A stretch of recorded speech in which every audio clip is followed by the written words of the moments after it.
I am here with Tim Doyle, who works with Intergalactic Nemesis, and he is one of the guys who was the first people on the Lost. What was it called? It was called the Lost Underground Art Project. Yeah, it's a really long name. Yeah, it was just a series of Lost posters. And he did the very first one that came out, which was Hurley's Chicken Shack, or Hurley's Curse.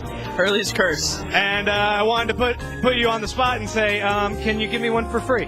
No. Please, I need it. I can sell you one at a reasonable price. Deal. And he also has done some other work, which you might have seen. I know Gallery 1988 just did a He-Man art show, and if you look over here, you see some of the prints he did for He-Man. He did some cool work with Optimus Prime, and you work with Intergalactic Nemesis. Could you explain that a little bit? I have to sign an autograph for Intergalactic Nemesis. Give me 1 second. Oh, okay. So anyway, the artwork's really cool, and I recommend you check it out. He's a busy guy and signing autographs. Yeah. I drew this comic along with Jason Newlander, who's the author. We're all local here in Austin. Here, I gotta give it back. All right. He is handing it back. It's a project I've been involved with off and on for a while now. I used to do Intergalactic Nemesis as a play. It's been around for about 10 years, and I used to paint the theater backdrops. And they wanted to adapt it into a comic, so I was like, okay, I'll do that. And then now it's become a live stage performance / motion comic. So it's totally metamorphosized into this kind of meta-contextual live event. And we're actually performing the first 2 issues today. So it's like there's people there reading a script like they're in a radio studio in the 1930s, performing a Buck Rogers type serial, and then they're projecting the script that they're reading on the screen behind them, which is the panels that I've drawn. So there's like several layers. It's way easier to see than explain. No, I'm looking very, very much forward to going to see this. Sounds great. Yeah. And where can people check you out? Online, I'm MrDoyle.com, mrdoyle.com, theintergalacticnemesis.com, and then I also run Nakatomi Inc. It's a screen printing studio. I work with guys like Paul Pope and Jim Mahfood. Spacek did this T-shirt. So I'm a busy beaver, and I just had a baby. So well, congratulations. Yeah, labor was really hard. My baby's here at his first comic book convention at 2 months old. So nice. It's been busy, but man, I wouldn't trade it for the world. Working for myself has been great. Well, you're kicking ass, and we love your artwork. So thank you very much. Appreciate it. Thank you very much. All right, back at Staple 2010, and one of the premier artists here set up at the table is Mr. Chad Townsend. Yep. The kid I've known for quite a while, back when he was the Jimmy Olsen of our group. But now he's become a fully fledged kick-ass artist whose skills I am ever impressed with. Look at some of this stuff. Chad, we're looking at this Batman here. You're using a technique that I like quite a bit, where you use a colored paper, do a black and white drawing, tone it, and then come back with a really white paint. I'm sorry. Is that a gouache or acrylic? Ink, acrylic ink. You can use it with a brush. There. Paint's on real nice and smooth. Now, what would you... Oh, wait. You know what? Let me ask that one more time and actually put the mic up to you so that people can hear you. Now, Chad, we have a Batman here that's done... Grant, film the Batman. Now, Chad, how did you put this piece together?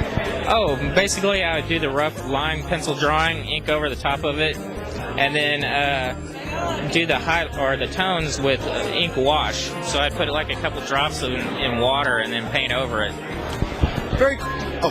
Oh, and also the highlights are done with white ink.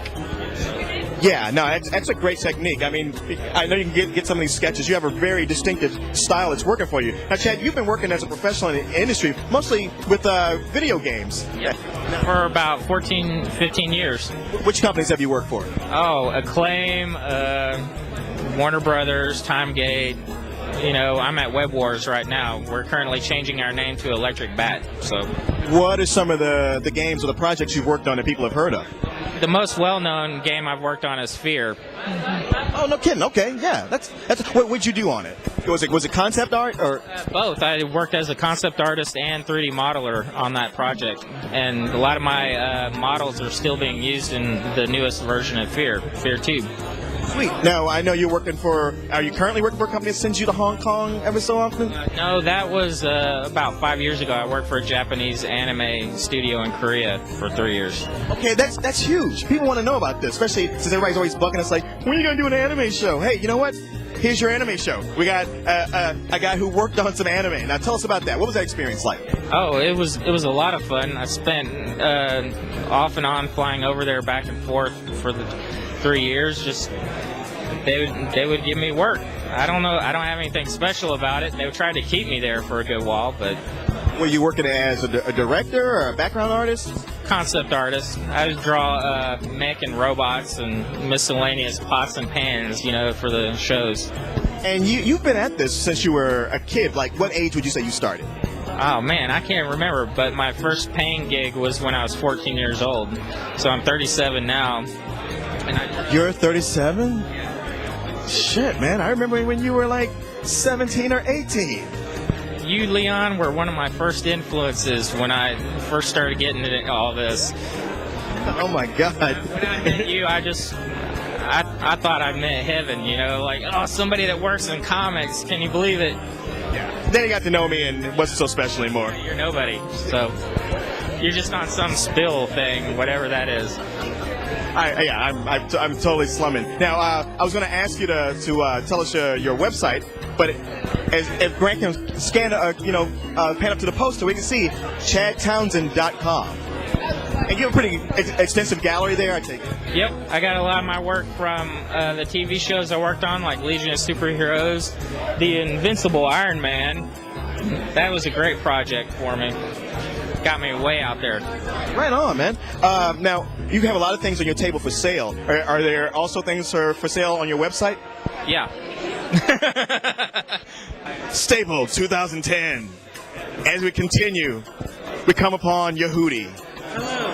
And finally we meet Right. to do battle, to settle this once and for all about that movie. Which movie again? I can't remember. It was 6 months ago, but It was like Sherlock Holmes. was that the one? Okay, and I can't remember. Was it the one with George C. Scott or Gene Wilder and Marty Feldman were in it. Yeah.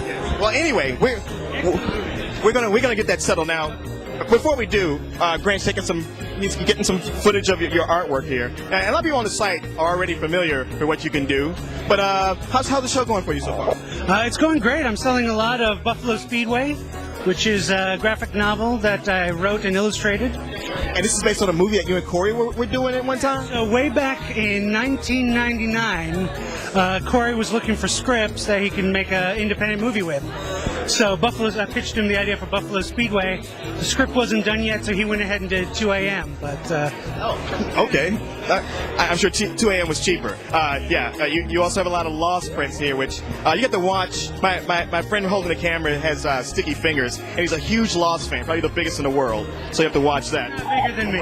Probably not. Oh yeah. I flew to Hawaii just to visit lost locations. Uh-oh! Challenge! Okay, so forget. Wow. The Sherlock Holmes debate sounds like nothing compared to the Lost debate. Exactly, yes. It has nothing to do with it. And we actually attended a panel with Carlton Cuse and Damon Lindelof and the whole cast of Lost, except for Jack and Kate. Wow. Okay. Oh, good for you. But You saying bigger fan or fair weather fan? ooh, ouch. Oh, pain. All right. Well, So you wait till they come out on VHS and then, catch them? Is that the...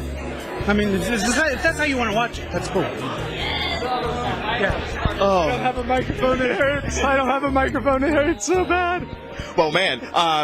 This audio interview is going to be the new Thriller in Manila. So, Yehudi, you keep selling stuff, and later we're going to all hash this out. All right. Settle this. Settle this once and for all. Yes, we will. Thanks so much.